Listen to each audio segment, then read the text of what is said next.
So thanks everyone for being here. I'm extremely excited for this conversation, this discussion.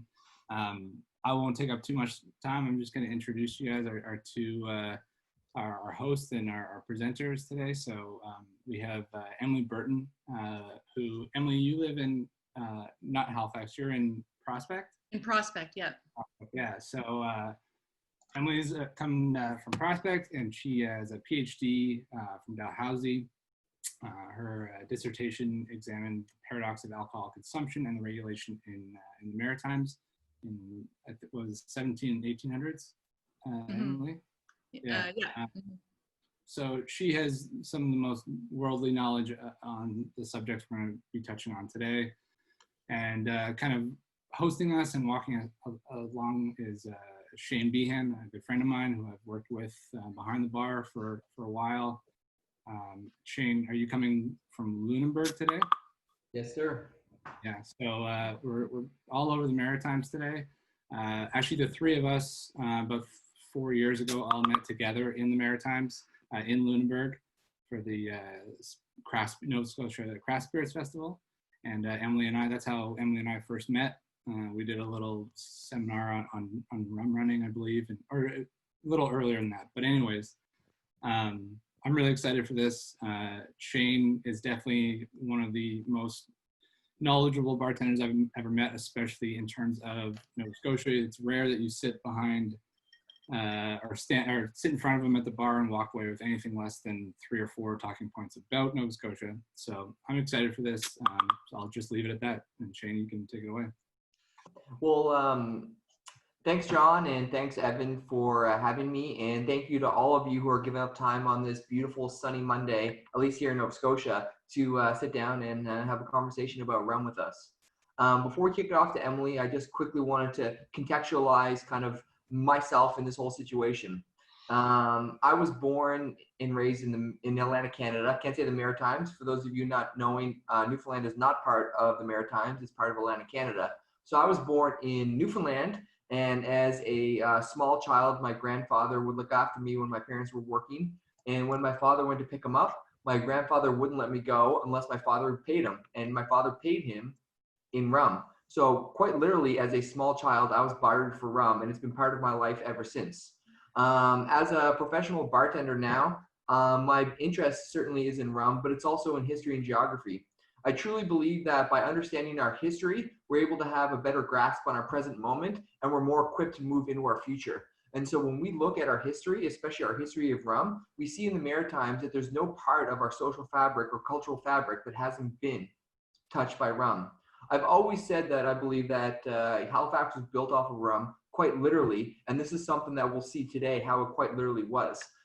Speaking with Emily, I can say certainly that she is one of the most educated and one of the most knowledgeable people on maritime rum history. But more than anything, this is also a personal story for her. And for me, I connect personally to these stories, and that's why I'm so impassioned by them. And so speaking with Emily and understanding a little bit more about her personal connection to this too, it makes a story a lot more, you know, you can connect to it a lot more.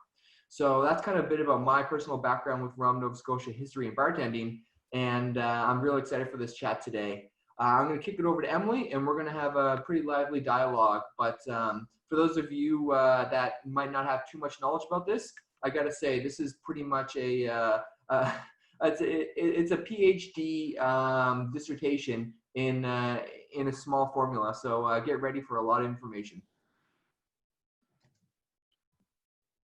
Great, thank you. Thank you, Shane and Evan and John and everyone. And thank you to Sovereign Wine and Spirits for inviting me to participate. This is really exciting. It's been a few years now since I finished my dissertation, and my day job, it doesn't connect directly with this, so it's always great to be able to re-enter this space. So the topic today is trade, taverns, and temperance. And as Shane mentioned, I thought I would start off with a bit of a personal biographical introduction as well, and just to help kind of put myself in the topic. So the first thing I want to say is I'm not a bartender or a tavern owner or a producer. of alcohol or any of those things. So I'm perhaps a little bit of an outlier in this series, I'm not sure. So why alcohol? Why did I decide to study alcohol? And in fact, the short answer is I didn't. Wasn't even remotely on my radar when I entered the PhD program in history. And it ended up being what I'm calling an accidental innovation. And I'm kind of using that term because I'm going to pick up on it again to talk about Madeira as a fortified wine. So it's kind of in keeping with the alcohol history. So my main interest, and we'll see this going through the presentation as well, my main interest was in what historian Elijah Gould refers to as the entangled Atlantic. And that's kind of where the personal part comes in. I was born in Peru.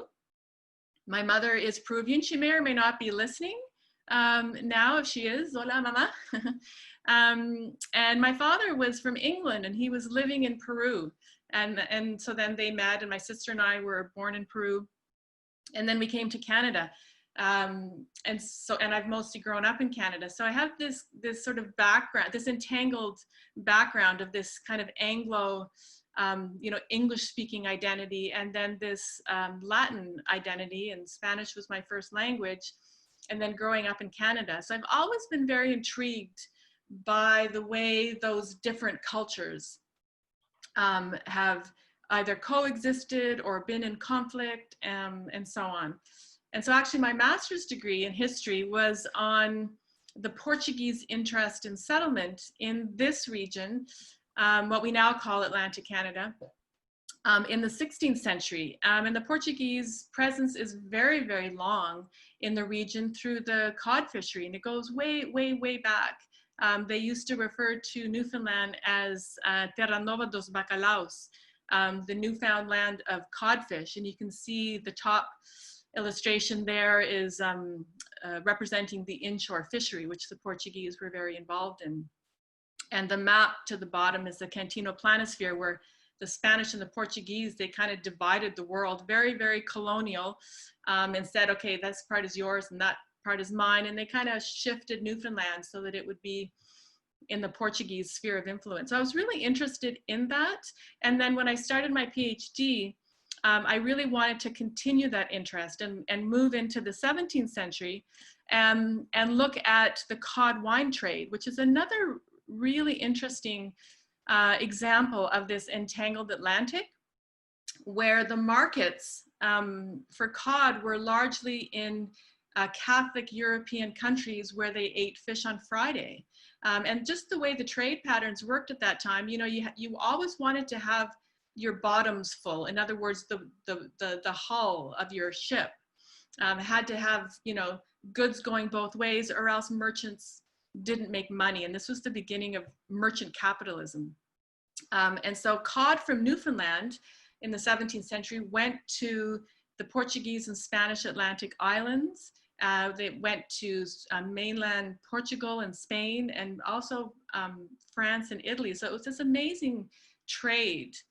And I wanted to study that, and I wanted to study the Anglo-Irish merchants in Spain who were involved in the trade.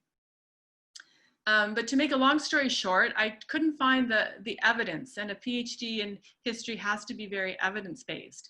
And so then I kind of thought, okay, well, there's still the cod. It was such a mainstay for the economy in this region for so long.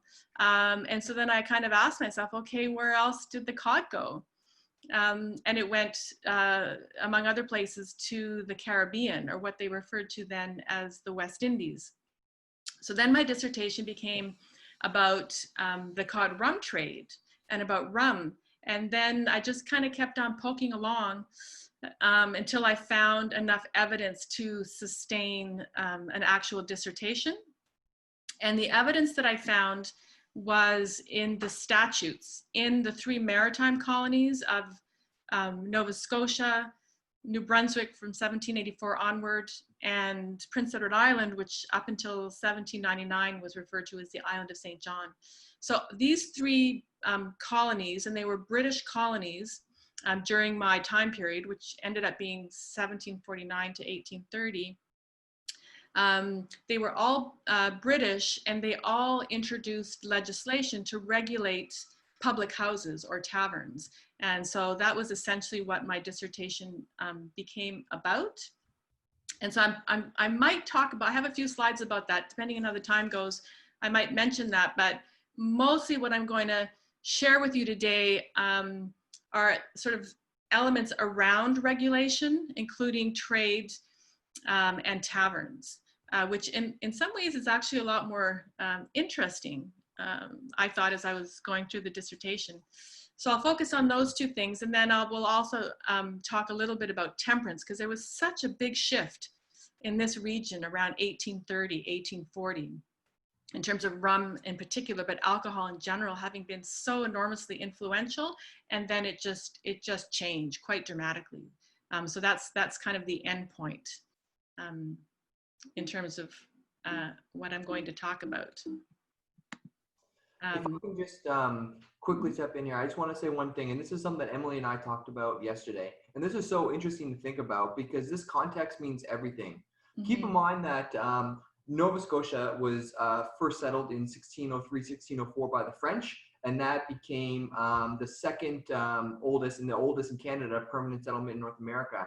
And what's really interesting about that is when Emily goes through all of this history and she's speaking about this, you know, she said something to me yesterday where she said, you know, we think that we're a globalized community today. Well, you know, back in the 17th and, you know, 16th, 17th, 18th century, we were more globalized in certain ways back then. So what we understand as Canada, when Emily goes through this information, most of what we understand as Canada quite literally wasn't even, it was still indigenous, right? And so the Maritimes was the first and oldest in terms of all of its trade. And so, you know, as she says, we owe more to our history, to this global trade and to this massive kind of, you know, union than we do, you know, what we understand as Canada today. Yeah, exactly. And again, as we'll see, in particular with respect to rum, you know, it's for better or for worse, because it's a not a great history in some respects, but it's an important moment to be more aware of that history. And I'm not going to talk too much about the indigenous Northeast, but that's an important point. Also, that everything that we're talking about, especially earlier on, the European presence was very, very minimal in terms of geographic spaces in particular. And this was very much a Mi'kmaq and Wolastoqiyik territory for a long time. And so it's just in the interest of selection, we can't cover everything. So I'm not going to talk about that, but I do want to acknowledge that was very much the case. Just a quick note too, in terms of the study of alcohol, one kind of easy way to break it down is to look at it in terms of production, distribution, consumption, and regulation. So I'll be talking about all four of these aspects as I'm going through the slides. It can kind of help to organize your thoughts, perhaps, to think of these four areas. And one of the really significant aspects of the change in terms of where we are now, for example, in Nova Scotia and where we were in the mid-18th century and earlier, is production.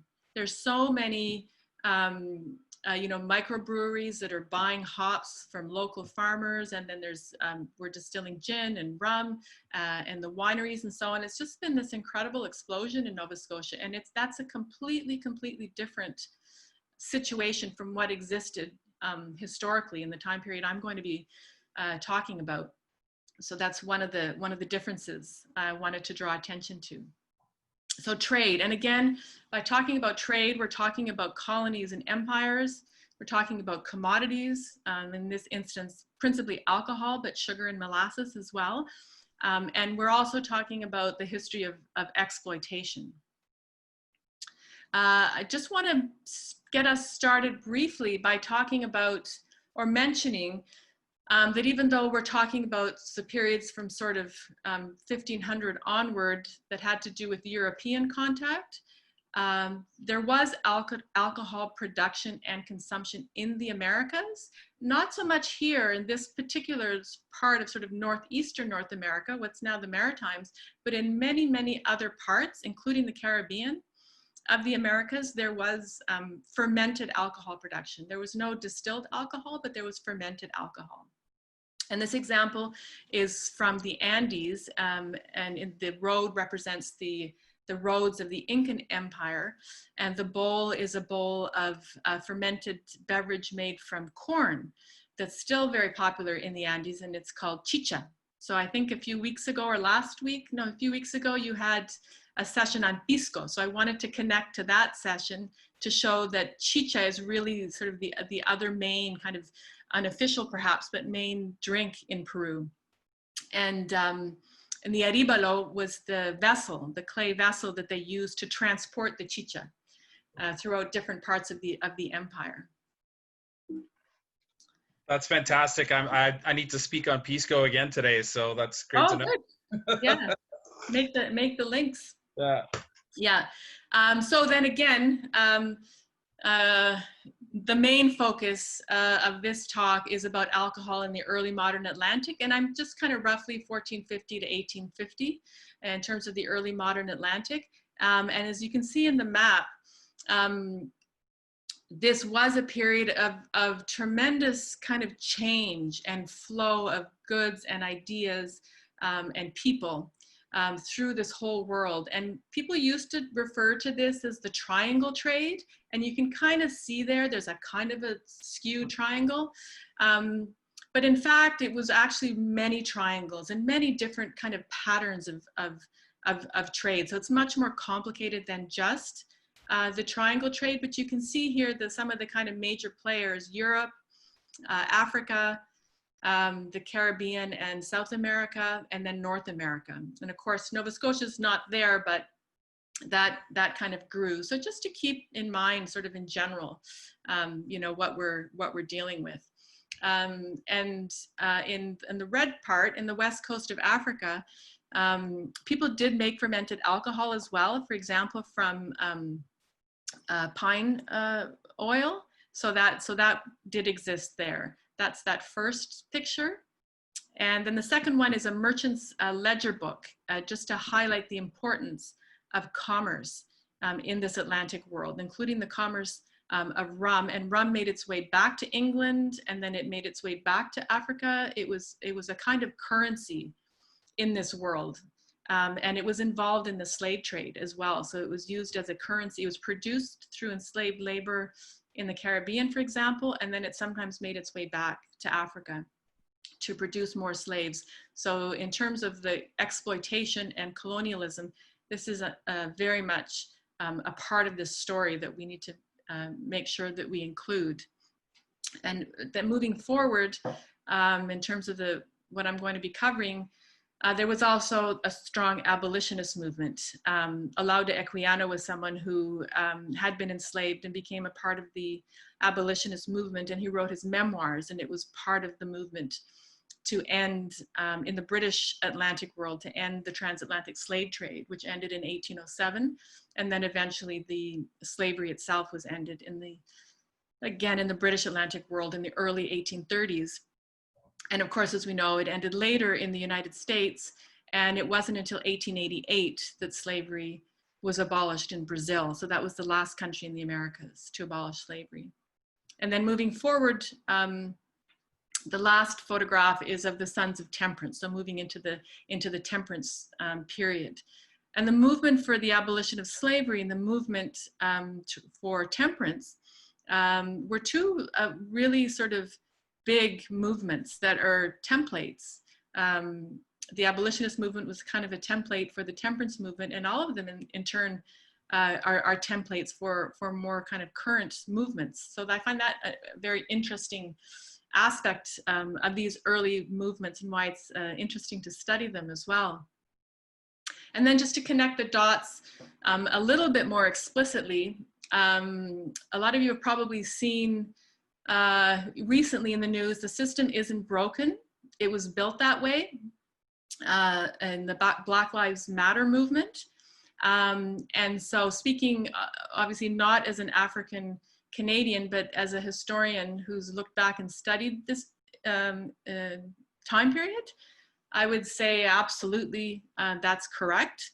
the system was built this way, and the exploitation that was part of the colonial system is a legacy that is still with us today, specifically in anti-Black racism. So it's another reason why it's important to know a little bit more about this history. So Northeastern North America, as Shane mentioned, the region didn't exist. So we're going to be a little bit, you know, cheating a little bit with some of the terms. Like I'm going to refer to Atlantic Canada or the Maritimes. I have a few slides about Newfoundland, which, as Shane pointed out, isn't part of the Maritimes, but it is part of Atlantic Canada. In the time period that I'm looking at, what we're really talking about is Northeastern North America, because none of these divisions existed. So I just wanted to point that out, even though we will say the Maritimes or Atlantic Canada. Two other quick points around that. The region with the cod trade was equivalent at one point in terms of the volume of commerce and the value, the economic value of that commerce with the Caribbean. So we sometimes tend to think more of the Caribbean, and we were kind of off up in the North Atlantic, kind of tucked away, but we were very, very much a part of this whole world. And there was a lot of economic activity that was going on here. And just to give you one example, again, from Newfoundland, from St. John's in the 17th century, 1677, and this is about a quarter of a century after rum was kind of, after they started distilling it. So it was a very, very new product. And you can see all of the goods coming into St. John's, lots and lots of sugar, molasses, rum is just starting to pick up. There's also wine from the Atlantic Islands, there's bread from France, there's peas from the 13 colonies, and a lot of goods go to England and then they come back, like the sugar, the rum, the wine, and so on. So a lot of economic activity. And again, to really make that point that this region was very much a part of that Atlantic world. And Canada didn't exist. There was not that connection to, you know, the prairies in the West and so on. So this is the early history of Canada in Atlantic Canada is about the Atlantic world. Just a few examples of that.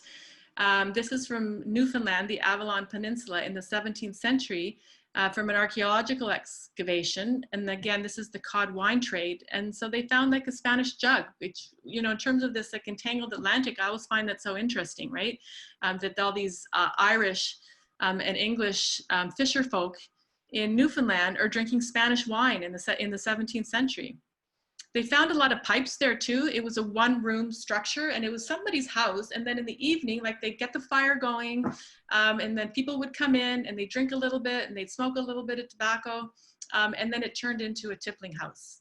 So a lot of the early taverns were very rudimentary. They were like someone's house that turned into a tippling house for a couple hours in the evening.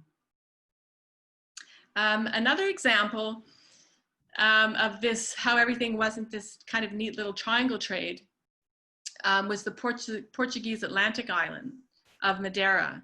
And there was a community in Madeira that was like this Anglo-Irish community of merchants. And they started producing Madeira, which at the beginning of the 18th century was just like a basic table wine. And then they started exporting it to the British Atlantic world. And over the course of the 18th century, it became an elite fortified wine. And part of that was this accidental innovation that I mentioned early on. They realized that, because it took a lot longer for a ship to go from Madeira to Halifax or Madeira to Boston, for example, than it would take for a ship with port from Portugal to go to England. So as the ship was kind of sailing, the alcohol would get agitated just from the movement of the ship. And that was one of the accidental innovations that they actually realized made for a better product. So they started doing it on purpose. And there were other ones like heating it and so on. And it really made Madeira this elite wine that was consumed by officers and wealthy merchants and so on in all of these port cities in the British Atlantic world, including Halifax. And we'll come back, we'll see Madeira popping up again in our story. And Emily, just to quickly add to that, because the accidental innovation for me is something that I find is so important, because of course, as we all know, rum itself was essentially an accident, right? Christopher Columbus, when he was introducing sugarcane, the idea was making sugar, and then they found out that excess of sugar that was just left in fields would ferment and bubble, and then that natural fermentation was a type of alcohol. And so essentially rum itself was an accidental innovation.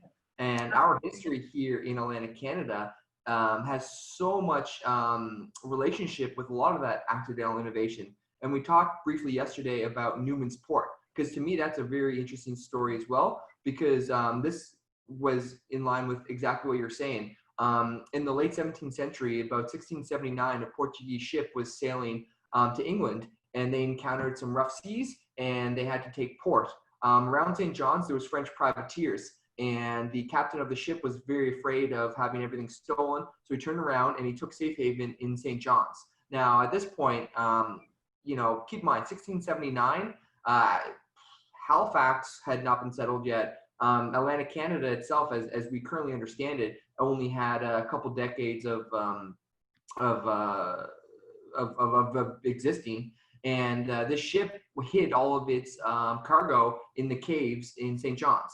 The ship needed some work, so it actually spent the winter months. And so after the winter had passed and the storms had passed, when the cargo was put back on the ship and the captain sailed off to England for its destination, they realized that the months of spending time there, that their wine had aged. And when it aged, it took on different character, and it was actually better for the journey. And so, you know, fighting the privateers, fighting those storms, accidental aging turned that, you know, Portuguese wine into port, and it actually made it better. And this company actually, up until for the better part of 2 centuries, continued to age all of their wine in Newfoundland. And as we know, anything in a barrel will age differently in different geographic settings. And for whatever reason, in Water Street in St. John's, there's something magical. And so now it's a national historic site, national landmark. But up until the 1900s, the Portuguese continued to age their wine there. Yeah, interesting. And again, those interconnections in that Atlantic world. Yeah, thank you. And then another example of the Portuguese, that it was still connected to mainland Portugal as sort of the colonial power, but there developed a direct trade between Brazil and Luanda, the Portuguese then colony of Angola in West Africa. So some very similar characteristics in terms of it being a distilled alcohol that came from sugarcane that was produced through enslaved labor. In the case of Brazil, it was cachaça, which has a lower molasses content than Caribbean rum. So it is a different beverage, but it's still distilled from sugarcane. And then again, also tied to the slave trade and the forts in Africa that were involved in commerce, but also in the slave trade. So just another example of that connection. And then that brings us to the Caribbean, which was referred to as the West Indies then, where we see this direct connection between sugar, rum, molasses, and the transatlantic slave trade and people working in these plantations. And as Shane was pointing out, it was kind of an accidental innovation as well. Rum, it's around 1650 that people believe that rum was invented or discovered or produced, or, you know, whatever it was, probably in Barbados. And it was the people who were working on these sugar plantations. They, as I mentioned before, a lot of people produced palm wine in West Africa, these Igbo and Akan Yoruba people from West Africa. And then when they came to the Caribbean, they also produced fermented beverages like mobi, for example, that is made from sweet potatoes, or oiku that's made from cassava or manioc. And so as they were working in producing the sugar, they would skim a lot off the surface, and it was considered waste. Like the molasses, sometimes they fed to the livestock. And so it was this kind of process of innovation when they started to realize that you could actually ferment this and then distill it. and turn it into an alcoholic beverage. But it really was the people who were on the ground, who were working day in and day out in these sugar plantations, who were experimenting with this. So that's an important point to note in terms of the birth of rum as well. Again, probably Barbados, and then it expanded to Jamaica. Probably around the same time, the French started developing rum in Saint-Martinique and Guadeloupe as well. And most of the consumption of rum initially was actually very local. It was on the plantation, and it was considered nutritional, just like ale had been considered nutritional, or wine in England and in Europe. When rum was first consumed, people thought it would give you calories, which actually did, because it has sugar. It was good for your diet. It was good for a damp climate. In the Caribbean, it's very humid, and it was thought that kind of helped people's constitutions. And for people who lived and worked on the plantations, it also connected very much to kind of ceremonial ideas about alcohol and connecting to people's ancestors and the spiritual world. So it had a very ritualized function, as well as a celebratory one. And some plantation owners actually really encouraged people to drink rum as a part of anniversaries or birthdays or celebrations of different kinds. And there's kind of different thoughts and theories about this. Frederick Smith, who wrote a book on Caribbean rum, coined this term alcoholic marinage. And he said one of the reasons why the slave owners on the plantations kind of allowed this was because it helped to prevent slave resistance, because there was resistance right from the very beginning and rebellions against slavery. And in fact, rum was used sometimes as part of that kind of preparing, people preparing themselves for battle and for rebellion. So it had lots of different meanings that we're really just kind of touching on a little bit. So from the plantation consumption, it started kind of broadening to local taverns, for example, and then trade within the Caribbean, and then gradually opening up markets elsewhere in British North America, back to Europe, back to Africa as well. So a real broadening of the markets. It actually happened relatively quickly. This is another example of local consumption, and this is in Barbados. And there were people it varied in different parts of the Americas who were able to buy their freedom or received freedom from their masters and so on. And so then a lot of these people were artisans, for example. In the case of Rachel Pringle, she opened a tavern in Barbados. And it's one of the many examples, I'll give a few later, of women who were tavern owners, but in this instance, also a woman who was formerly enslaved who opened a tavern, and so it was a source of livelihood. So as I mentioned, resistance was always part of this, and instead of giving a Caribbean example, I wanted to give a Canadian example, even though it's not directly related to alcohol or rum. It's related to the resistance of slavery, and I thought that some people might also be aware of Afua Cooper's The Hanging of Angelique. She's a historian who works at Dalhousie, so kind of more local as well. But this quote that I want to share with you now also tells us about how we know what we know, and how much we have to kind of piece together these stories, and why it's so important to listen to sort of a multiplicity of voices in how we interpret the past. Because as she says, Angelique didn't write her story. It was written and mediated and interpreted, by a lot of elite white men, as a lot of the history of slavery was. And then she says, these hegemonic sources are extremely useful in illuminating this singular tale. So she's not saying, let's not study this, but we need to frame it properly. But then she goes on to say, but Angelique did write her story. And so that's just an important point to apply generally to the legacy that is still with us. And you see that.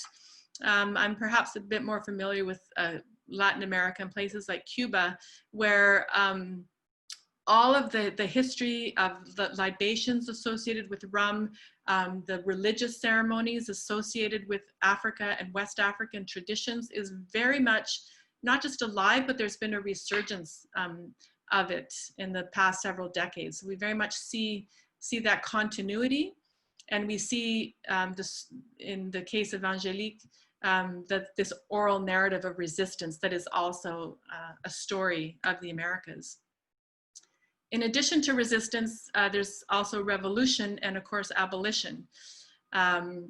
So the slide of the man and the horse is Toussaint Louverture, who led the Haitian Revolution, which was the first successful revolution of slaves and former slaves in the Americas. And that was in the early 19th century, followed shortly thereafter by the abolition of the slave trade in the British Atlantic world.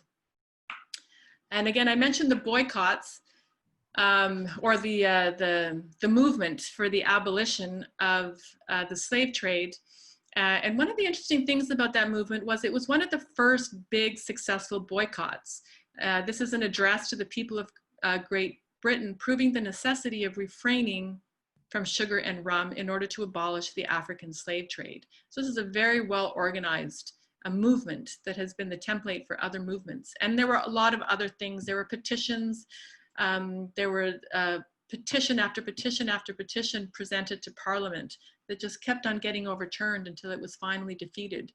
And there were a lot of discussions and debates, and I included a little bit of this poem from William Cooper because I've been spending a lot of time, as I'm sure a lot of people have, just listening to the people who are choosing to sort of share their stories and their perspectives and their experiences as African Canadians or African Americans about how they're living this moment. And William Cooper, it's from the other side, it's from an elite perspective, but he does give us a little bit of a sense of how the elite, you know, we're still kind of not fully getting the picture. Like, he's acknowledging in this poem that he's shocked at the purchase of slaves and so on. He's clearly pointing out that there's a moral injustice here. And yet, you know, he's saying that people still want, you know, sugar, and they still want rum. And the other economic argument at the time, if we pull out, then, you know, other European powers are still going to be involved. So there were a lot of these discussions that were going on. So it's always interesting to think, you know, we understand these things better once we're well on the other side looking back, but, you know, what historical moment are we in at the moment, and how will, you know, our future selves look back on us now? So history helps, I think, to give a bit of perspective on that. And again, this to highlight this idea of Atlantic Canada and the Atlantic world and how important trade was. And in Canada, I think we've tended to underestimate this. And in so doing, we underestimate the extent to which, you know, quote unquote, our history is part of the history of forced migration and slavery, because all of these commodities, rum in particular, but sugar, molasses, a lot of other ones, were so intricately connected to this early modern Atlantic world. So hopefully this is a moment where we can bring these stories out more and really acknowledge that this is a part of our history. So that's the trade part. Shane, did you want to jump in, or should I just keep on? No, I mean, what you just said to me was it's incredibly powerful, and I think that it truly does allow us. And keep in mind, right now, our rum is lens. I mean, our lens is rum, and so we're looking at it through history through the lens of rum, and we can see all the connections through rum that tie directly into our current moment and everything that's transpired through that rum. And so just by looking at rum, which today we continue to use, continue to be a huge part of our lives, continue to sell, consume, purchase, all this stuff, this trade. Well, that trade now, it was, as we know today, was a huge part of our history, right? So I think that's extremely important. One of the only things that I wanted to just touch on was, and this is something that probably will come up as we continue, but in 1808, Halifax, Nova Scotia was declared a free port of trade. And so in terms of our economic growth opportunity, that moment was huge, because as you'll get into, especially with New England and what led to the revolution there, 1808 becoming a free port of trade, that was huge because we were one of the first colonies in the British colonial world to allow that free trade. So Nova Scotia's history was directly tied to that. Yeah, great, thank you. So now we're going to shift gears a little bit and talk about taverns. So the discussion of taverns, again, is kind of informed by this backdrop of everything that was going on in this Atlantic world. And one of the reasons why that is important, again, getting back to the production, distribution, consumption, regulation way of looking at the study of alcohol, is that alcohol, for the most part, wasn't produced here. Little, spruce beer and the French with a little bit of cider and things like that. But overwhelmingly, the alcohol that was consumed in the Maritime colonies and in Newfoundland was imported. And in fact, a lot of the food that was consumed also was imported initially. So I brought back the slide I had previously just to kind of make that link. That you can't talk about taverns and drinking without talking about trade, because it all came off the boat, quite literally. And so I have just a few examples of that. And early newspapers are a really good way to try to kind of get a glimpse, because there's so much we actually don't know about how this happened.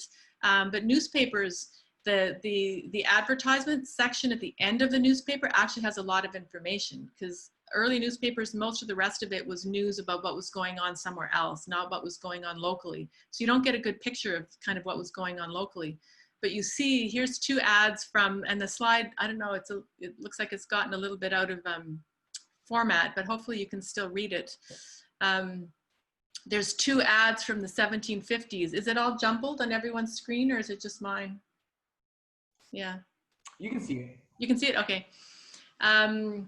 Two kind of well-known Halifax merchants, and they're selling, this is things that come off the boat, New England and West India rum.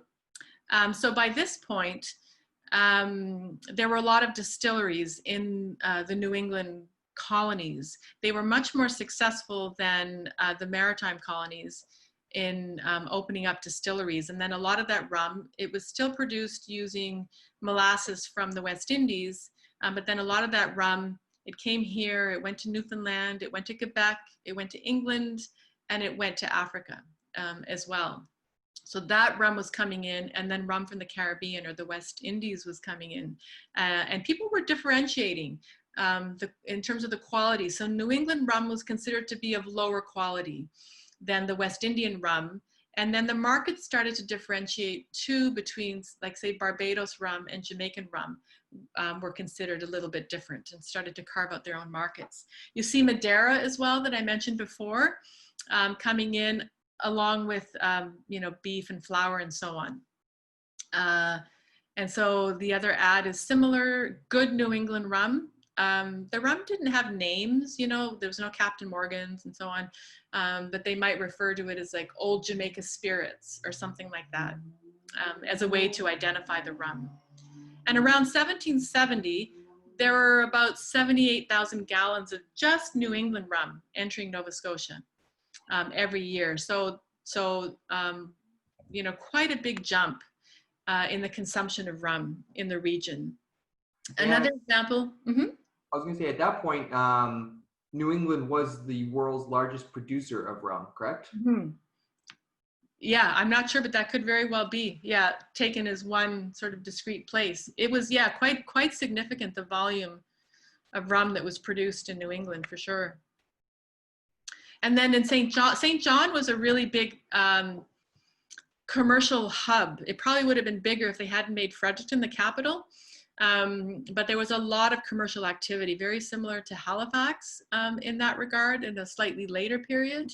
And here we see, for example, from the newspaper, Old Jamaica Spirits, rum, tea, sugar, and also Tenerife wine. So that would have been an Atlantic island Spanish wine that was coming in as well.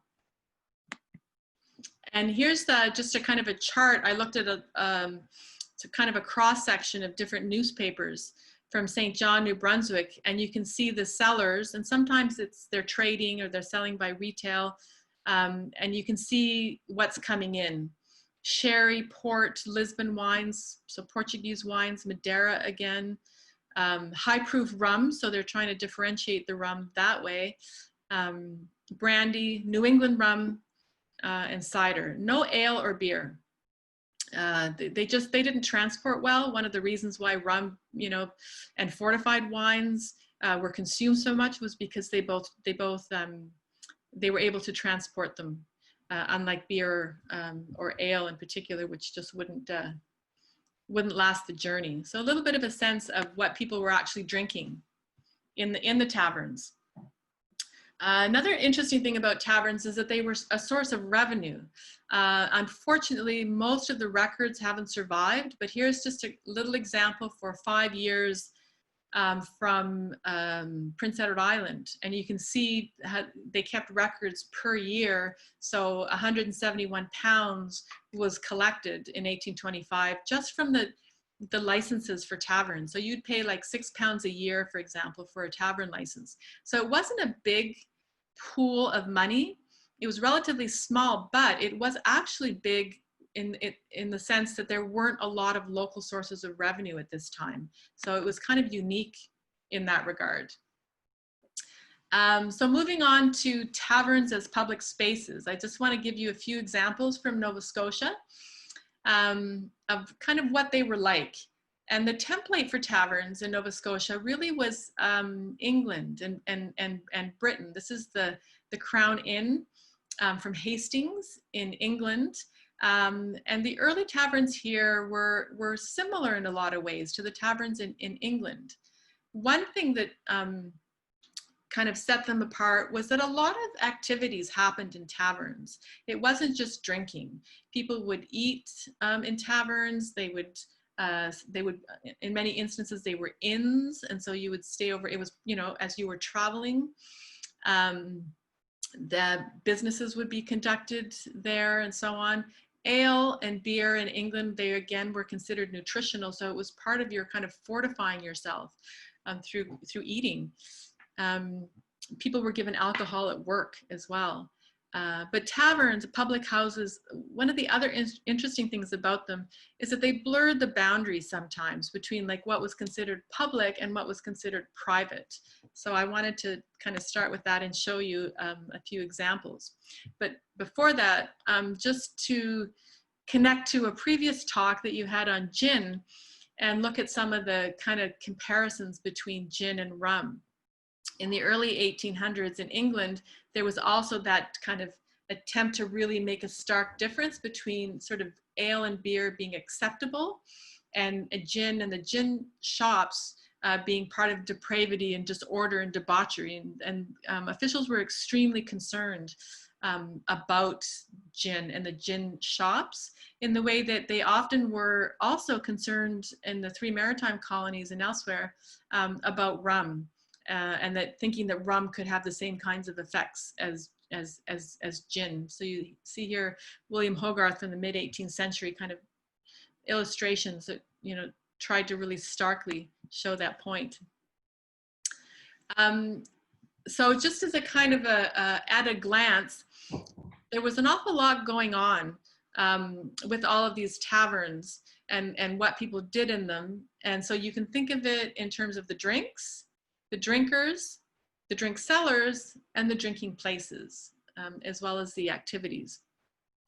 So the drinks varied. Grog, which is kind of at one end, and they gave grog to the sailors, and it was part of the ration.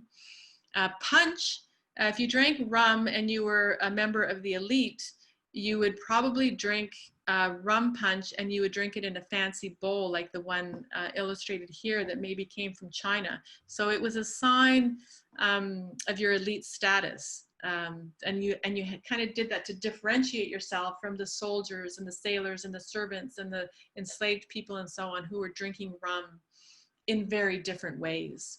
And then sort of the nascent kind of cocktail culture where they're starting to combine it in different ways. Sorry, Emily, I just want to say, I think that this is something, especially for anyone that's interested in bartending, that they can really kind of see, because when you understand kind of the evolution of cocktails and the evolution of drinks, oftentimes it was out of necessity. essentially because the grog, as Emily had touched on, ale didn't travel well overseas, and on these long periods, oftentimes things would spoil in barrels. And so when, you know, high proof spirits, distilled spirits like rum were introduced to the long voyages overseas, it was kind of seen as a great advancement, because essentially instead of X amount of barrels, a couple barrels of rum, there was less space and less weight, which was great for the ships itself. The only problem is when they were given their daily ration of alcohol, people were getting much more drunk off of the rum instead of the beer.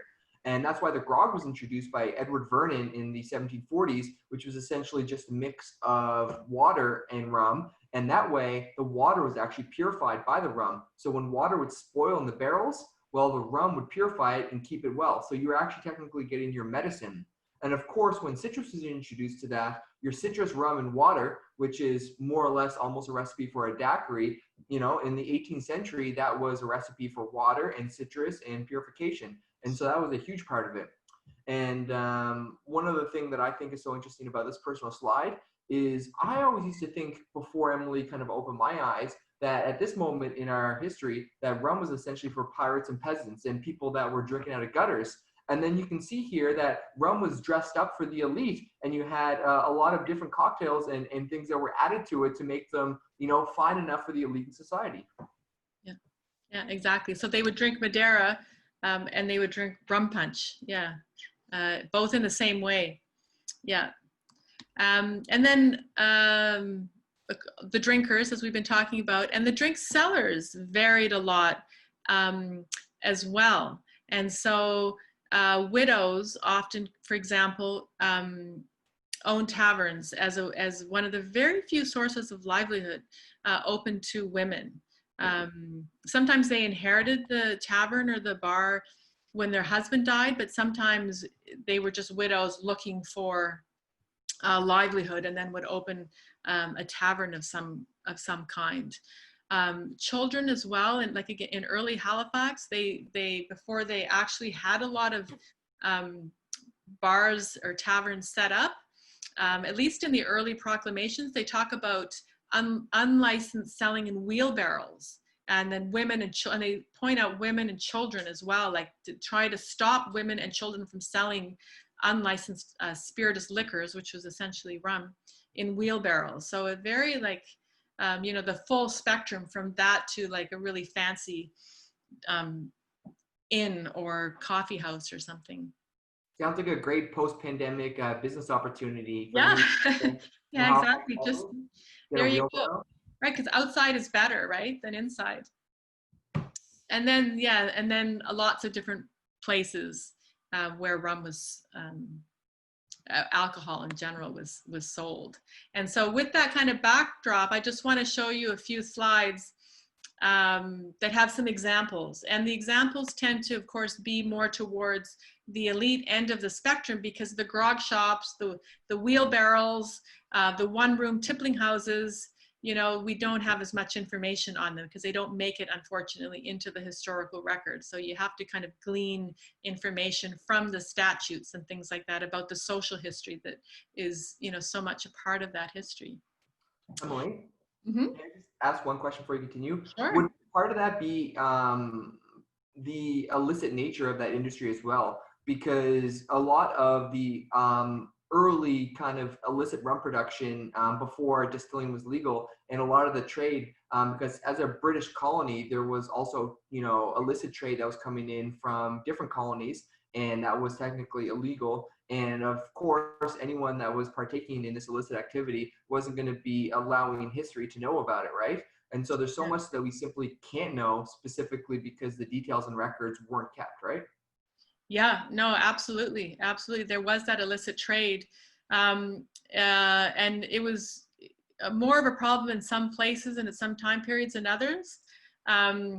Like in New Brunswick, for example, they're so close to Maine, right? And so it was a lot easier, you know, to get that trade in. And so, yeah, regulators were always trying to say, okay, like, for example, if they wanted to increase the duty on imported alcohol, from say 3 pence per gallon for rum to 6 pence per gallon, which they did, they went back and forth. The problem, of course, with any regulation is that if you make it too high, people are going to work harder to get around it because they don't want to pay the duty because they're, you know, eating into their margin, their profit margins, right? So there was a lot of that. There was a lot of like illegal New England rum, yeah, coming in for sure. Yeah. The Golden Ball is another example of an elite establishment in Halifax. And this is again from the newspaper, 1780. Where the proprietor, John O'Brien, is letting the public know that he is opening this establishment. Like that they really used the newspapers a lot to let people know what was coming in from the West Indies or New England off the ship, and then where people could go to drink it. So the Golden Ball was one place. And the thing I wanted to point out in this ad in particular is where John O'Brien says, also a variety of convenient rooms for the accommodation of those gentlemen who may favor with their company. So what he's referring to here is that public-private divide I mentioned earlier. So for a lot of these elite men, going to a quote-unquote public house was actually more private than getting together in their homes, because in their homes, like who else was there? Their daughters, right?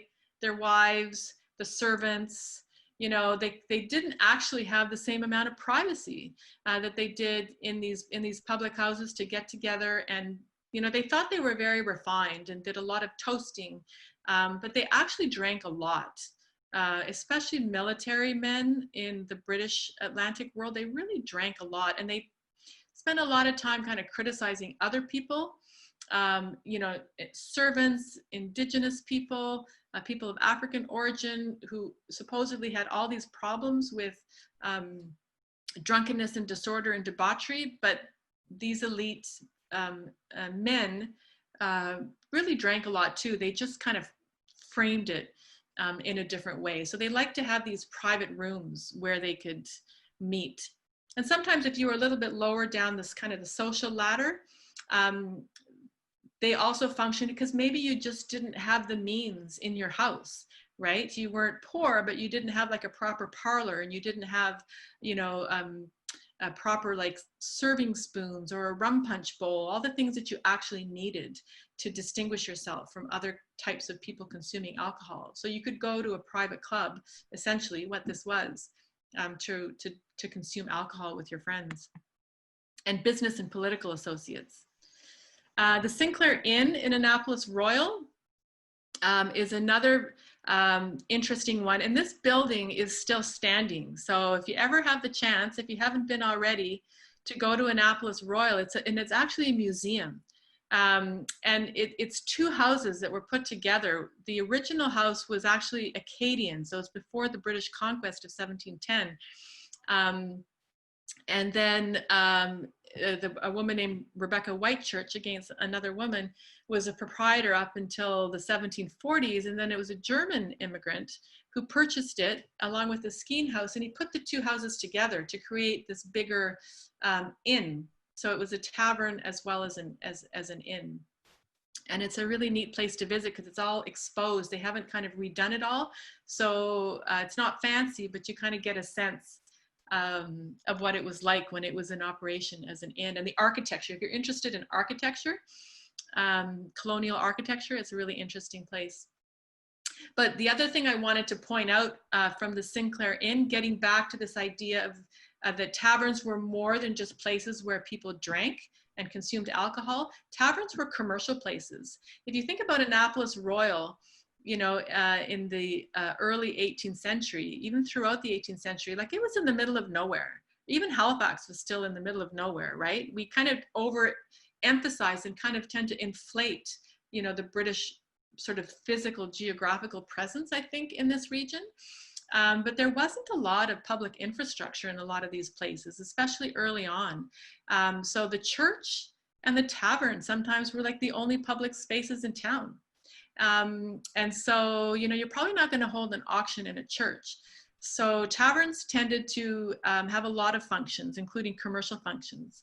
So here we see again from the newspaper that someone is announcing that they're going to hold an auction at the house of Frederick Sinclair, which is the Sinkler Inn in Annapolis Royal. So just one of many examples of the kind of commercial activity that could take place in a tavern.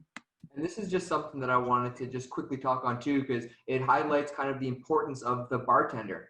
Now, you have to keep in mind, and this is something that you always think about in today's world, where most people that tend bar are considered to be university dropouts or possibly people that couldn't get another job. But at one point, the bartender was one of the most important roles in society, because quite often the bartender would have been the tavern or public house owner, and they would have been responsible for everything that Emily was just speaking of. And of course, if you want to look at it almost as a microcosm, there was trade that happened within there, right? People would come in and they would be purchasing and they would be changing. And so, you know, the first taxpayers, the first property owners, the people that were generating income for that particular colony, they were normally the businessmen and women, and they were the tavern owners, right? And so the bartender itself was the overseer of all that. And like Emily said, that's where the mail would come. That's where public votes would happen. That's where auctions would happen. That's where many other important functions in society would happen, right? Yeah, exactly. There were instances in Halifax where like the Supreme Court met, you know, at the Golden Ball because they had nowhere else to meet, or in other taverns where the militia met. So a lot of activities. And again, I mentioned before women as tavern owners, so I just wanted to put a bunch together in one slide. Lots of examples. We see Rachel Pringle again in Barbados, and Marie Marguerite Rose is another woman tavern owner that I just wanted to highlight. And this was in Louisburg before Cape Breton became a separate colony. And she was someone who had actually been enslaved and worked as a slave in Cape Breton for 19 years. And then she obtained her freedom in 1755, and she opened a tavern. So she was then, as a business owner, she was selling alcohol to some of the same people that she had, you know, dealt with before as people who were still slave owners. So she's another interesting history to kind of bring out, and she's a person of national historic significance now. 10 Mile House, just quickly, another example. This is if you drive down to Bedford, it's Bicycles Plus, so you can drive by. The actual building is still there. So there's a few like the Sinkler Inn and this one that are still standing. This one has a different use. But 10 Mile, it was very common sometimes as they started to build taverns on the roads that they would just call them like 6 Mile House because they were 6 miles out of Halifax, or 10 Mile House and so on. So you saw that a lot, and this is one example. They still have the sign over the door, which I think is kind of neat. And another one a little bit further afield that was similar was the Stag Inn in Preston. So people might leave Halifax, go down the Bedford Highway, maybe stop at 10 Mile House, you know, for some beer and some food, and then keep on going. And then they might go on like a longer excursion. And so Stag Inn in Preston was a place that you could stay. And they gave clean beds, food for the horses, which was really big, especially moving into the 19th century. In Prince Edward Island, it was really big as well. If you were going to have a tavern, in order to get a license, you had to be an inn as well. And in order to be an inn, you had to provide accommodation for both people and horses. And so you see that here in the sign that they had hanging. It tells a lot about, you know, what was going on. We unfortunately don't know a lot about Stag Inn, but you know that was going on. They had food for the horses. You have a sense of some of the different kinds of alcohol that they were selling. And you have a sense of why people were going there, right? They were fishing and hunting. And so it was within kind of, you could go you know, in a day or a couple of days from Halifax to fish and hunt and drink. So yet another example of taverns in Nova Scotia. And the last one is the Lennox Tavern in Lunenburg, which is close to where Shane lives. And the proprietor, Robert Cram, has painstakingly restored this place starting in the 1990s. To what it was like when it functioned as an inn. And on the website, he says it's the oldest continually operating inn in Canada. So again, you know, this is the year for staycations. So if you're looking for things to do in Nova Scotia, you could go to Annapolis Royal and go to the Sinkler Inn, and then go to Lunenburg. I've actually stayed there with my son, and it's a great place to stay.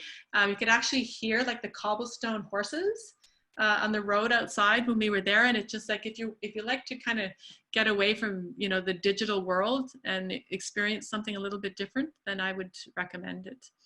So 1791, it was built. According to an inventory that was done when it was sold in 1817, it was a shop, it was a tavern, it was an inn. And then interestingly, it became a temperance hall in the 19th century, which leads us into temperance. I'm not sure, should we just, I'm not even going to talk about regulation. I figured I wouldn't. But we want to leave time for questions, right?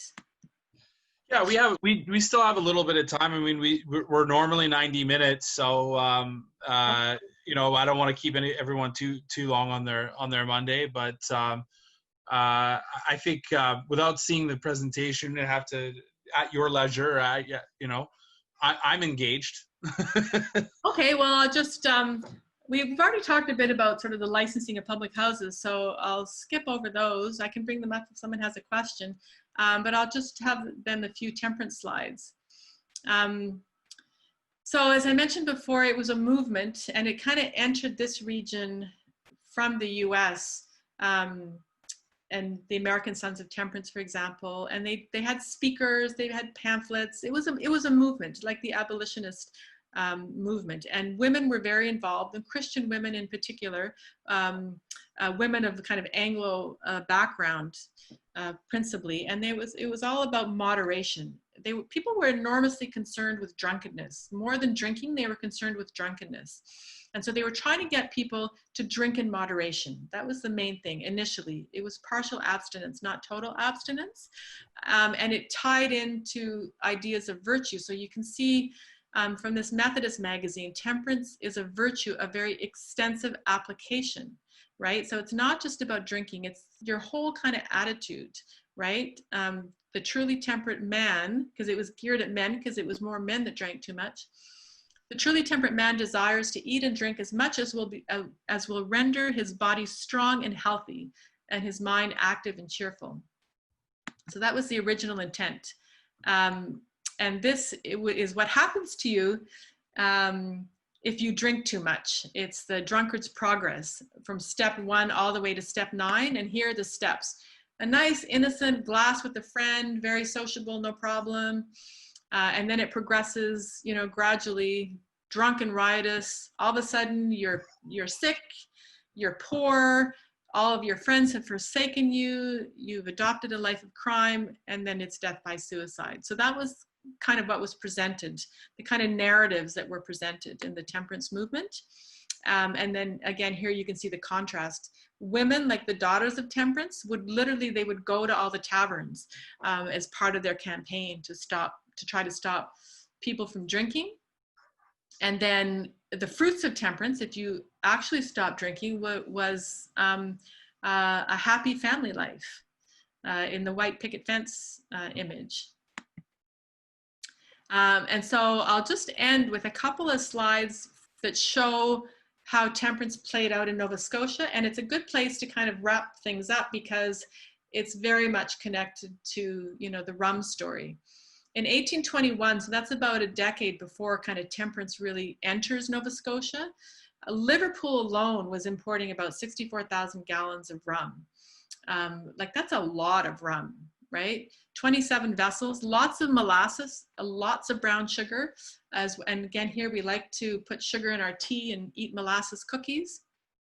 It all comes from that time period, right? But then it kind of became problematic with the temperance movement. But you still had these contradictions. Like there was a case in Liverpool of a captain of a ship that was bringing rum in from the Caribbean, and the Temperance Society said, that's okay, right? You can still bring the rum in as long as you don't receive your commission in intoxicating liquor. So it was these weird ways that people kind of partial kind of solutions to these problems, right? So in 1839, a little bit later, 17, 18 years later, you see it decreasing, but there's still rum coming in, 46,000 gallons per year. And then all of a sudden, boom, it just stops. Like it literally just came to an end. And around the same time in the 1830s and the 1840s, not coincidentally at all, there's all of these temperance and abstinence societies that are forming just in Queens County. And so there's a direct relationship between the decline in rum coming into Nova Scotia and the growth of the temperance movement. This one is not for Liverpool, but it's for Nova Scotia as a whole in the same time period. So you can see about an 80% drop in rum coming in and almost a 60% increase in tea imports. So people like switched. And of course, we love to drink tea in Nova Scotia, right? So they switched from rum to tea. They also switched to ginger beer. So you see a lot of that in the 19th century, right? People drinking ginger beer. So that was it in terms of, I think, what I wanted to say, just to bring it back to these connections to the Atlantic economy. Rum is a completely new alcoholic beverage in the 17th century, connected to slavery, connected to taverns and the social history of taverns and as public spaces with women as tavern owners, how, colonial regimes, try to sort all of that out in terms of order and disorder and making it, taverns are the video lottery terminals of the 18th century because the government knew they were making money off of them. They didn't want to shut it all down, but then they were worried about it as well. And then that shift to the 18th century. So all of that's a kind of a backdrop to Prohibition. And as I said in the introduction, a backdrop to like, how do we get to where we are now with such a vibrant alcohol industry connected to production, connected to public houses, connected to tourism, and connected to doing online chats about alcohol. So thank you. And that's just something that I wanted to touch on. You left it perfectly there because, I consider myself a rum runner. I consider anyone else that stands behind a bar and serves rum to be a rum runner, and anyone that continues to tell the story that Emily's telling today to be a rum runner, because we are all keeping that story alive and we're passing it forward, right? And, if you look at the history of rum, as Emily's just showed through today, at times it was completely legal, at times it was completely illicit, at times it was accepted, and at times people fought over it. But no matter what, it's always been a huge part of our culture and our society. And even today, if you look at the sales of the NSLC and you see the amount of rum that's consumed here in Nova Scotia, we are still to this day one of the largest consumers of rum. And so for those of us that continue to tell these stories and speak about them, I think that we've earned that title of rum runner. Mm-hmm. Yeah. Awesome. There's a question here from Adrian, and actually, it's a great one. So, what were do you have any understanding of the numbers for local production of rum or local or molasses import into the Maritime colonies during the mid 1800s? At least, can you relativize them to other places? Sure. Yeah, there was a shift. Like I kind of looked at the decline, right, in the 1830s and 1840s. And that was also connected to the decline of the transatlantic slave trade and then slavery in the British Atlantic. And then what started to happen in the mid-19th century is there were still ships going to the Caribbean. They started going to Cuba because up until the 19th century, the Spanish crown didn't want the Spanish colonies to produce rum because they thought it was going to compete with other products like this brandy and wine that they were producing. But it started to pick up, and slavery was not abolished yet in Cuba. So you see a shift, and we're still getting sugar and rum coming in, but it's coming from Cuba, and then later on from Brazil to Newfoundland. So I don't have off the top of my head the numbers, but there was an increase. And actually the Fisheries Museum in Lunenburg, again, had people's travel plans for the summer. I don't know if it's still there, but at one point they did have, I don't know, Shane, if you remember this, they had something on the wall somewhere. They had bacalao, which is the Spanish word for cod. And it was the Zwicker company that was very involved in this Caribbean trade in the 19th century, going to Cuba. So there's an interesting Lunenburg connection at that time. So it wasn't as much as previously, like in the 1820s, for example, but the trade did pick up. But it came from other sources, not British, but it was Spanish and Portuguese. Yeah, primarily Spanish, and when that kind of kept on growing, like rum production in what's now Latin America really started to increase. So like right now, you think of rum like Flor de Caña from Nicaragua. There's good Guatemalan rum, Venezuelan rum, Cuban rum, Bacardi, the whole 19th century story of Bacardi or Bacardi, right? So yeah, that kind of really picked up. Yeah, and of course now it comes from everywhere, including Jamaica and Barbados again. Yeah. You talked a little bit about women and free Black owners for taverns in Nova Scotia. You gave the example of William Deere, right? William Deere was a Black loyalist. Were there a lot of loyalists that were displaced into Nova Scotia that were chasing those sort of proprietary opportunities? I don't know if we know a lot directly about sort of loyalists being tavern keepers. Is that kind of your question? Yeah. Yeah, that's a good question. I don't really know. I mean, they were certainly looking for opportunities because there were so many that came, right? There were about 30,000 loyalists that came just to Nova Scotia. And then, of course, they carved out New Brunswick, right, in 1784. That's a good question. I didn't come across any evidence, and there's so many gaps, right, in the evidence that we have. So I didn't come across any specific evidence of loyalists and tavern owners, but I'm sure it's there. Yeah. Well, I only brought it up because there was an example in the that okay. Yeah. So yeah. And then another question, and I think because there are some Americans that I think are on the chat right now, is how much was the temperance movement in the Maritimes affected by what was happening in New England's colonies, and specifically because I believe Maine was the very first state right. that executed prohibition. Mm-hmm. Or at least signed in regionally some prohibition laws. Yeah, I think very much so. I mean, this region was so connected, like not just with the loyalist migration, but before that with the planters and with trade. There were just so many interconnections. And so, yeah, the Sons of Temperance, for instance, that, started earlier in the US, all of those ideas, they took a little bit longer to come. And there was another one, I can't quite remember now. I think it was the Washingtonians. That was a really big temperance society that was very influential. So that was another one. And of course, a lot of them had a religious base. And so there were those connections as well. So yeah, I would say there's a lot of cross-fertilization. Mm-hmm.